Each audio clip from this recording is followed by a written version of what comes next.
Holden drives a jobs boom in Adelaide's northern suburbs. It never gets boring. You're so concentrated on what you're doing, and like I said, there's people around you all the time. The hiring program changing the lives of thousands of South Australians. That's tomorrow, first at 5. And later in Midweek Motoring, dramatic career changes for hundreds of new workers at Holden as the company gears up for its third shift.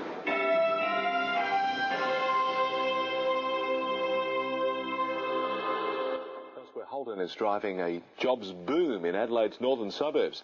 As Peter Sellen reports in Midweek Motoring, the company has been swamped with applications and has already begun hiring for its vital third shift at Elizabeth. The response to Holden's plans to boost production has been astonishing. 4,000 job applications have been processed since February, and 200 more arrive each week.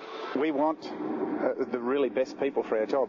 No doubt at all, we have some challenging recruitment processes, but that's because we have challenging work. Holden needs 1,000 extra staff to meet huge export orders for the Monaro and other models for the United States and Middle East.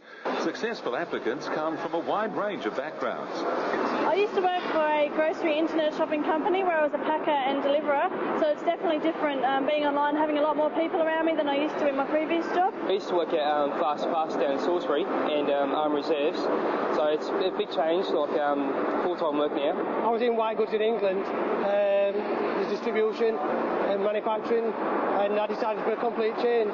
Switch to right. Please. Switch to left. Please.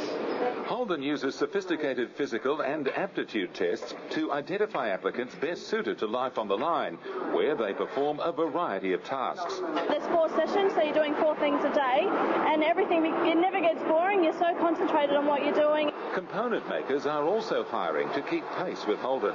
It's a big ask looking to ramp up.